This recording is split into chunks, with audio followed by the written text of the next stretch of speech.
आपण पाहत आहात सत्याची बाजू मांडणारं हक्काचं न्यूज चॅनल M24 तास। हदगाव तालुक्यातील कोहळी येथे मोफत सर्वरोग निदान व उपचार शिबिर उत्साहात संपन्न। शेकडो रुग्णांनी घेतला लाभ।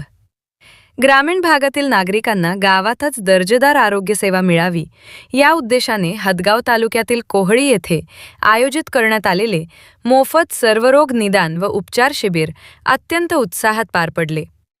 आमदार बाबूराव कदम कोहळीकर यांच्या मार्गदर्शनाखाली आणि दत्ता मेघे उच्च शिक्षण व संशोधन संस्था संचलित आचार्य विनोबा भावे ग्रामीण रुग्णालय सावंगी मेघे यांच्या संयुक्त विद्यमाने स्थानिक हनुमान मंदिर परिसर कोहळी येथे या शिबिराचे यशस्वी आयोजन करण्यात आले होते। या शिबिरात नेत्ररोग, स्त्रीरोग, बालरोग, अस्थिरोग, नाक कान घसा, त्वचा व सौंदर्य विकार, मानसिक आजार, शल्यचिकित्सा, सर्जरी आणि मुखरोग अशा विविध विभागातील तज्ज्ञ डॉक्टरांच्या पथकाने रुग्णांची मोफत तपासणी करून औषधोपचार पुरवले। तसेच गरजूंसाठी मोफत शस्त्रक्रियांचे नियोजनही करण्यात आले। निरोगी कुटुंब समृद्ध समाज हे ब्रीद घेऊन आयोजित या उपक्रमाला परिसरातील नागरिकांचा अभूतपूर्व प्रतिसाद मिळाला। लहान मुलांपासून ते वयोवृद्धांपर्यंत रुग्णांनी या शिबिराचा प्रत्यक्ष लाभ घेतला।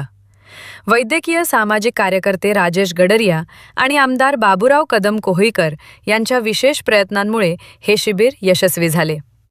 आपल्याच गावात उच्च दर्जाची वैद्यकीय सेवा उपलब्ध करून दिल्याबद्दल आमदार बाबूराव कदम कोहळीकर यांचे मनापासून आभार व्यक्त केले।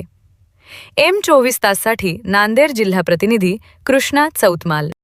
मोफत सर्वरोग निदान व उपचार शिबिर हे जवळजवळ पहिलं नसून 14व किंवा 15व असू शकते आपल्या गावात, नाही पूर्ण विधानसभा क्षेत्रात। आणि नेत्र तपासणीचं शिबिर 18 याच्या पूर्वी घेतले, म्हणजे ते नियम पकडून आता जवळजवळ 30-35 शिबिर म्हणायला काही हरकत नाही। आणि आमच्या शिबिराचं वैशिष्ट्य म्हणजे प्रत्येक रुग्णाला आम्ही मेघे स्वांगवे येथे नेऊन वर्धा शेवटच्या माणसापर्यंतची काळजी घेतो। या शिबिरात जे काही रुग्ण मेजर आजाराचे, कोणाची पोटामध्ये काही सर्जरी असेल, कोणाचे ब्रेनचा असेल किंवा कोणाचे अस्थिचे असतील, अशा सगळ्या रुग्णांना शेवटच्या रुग्णापर्यंत आम्ही काळजी घेतो।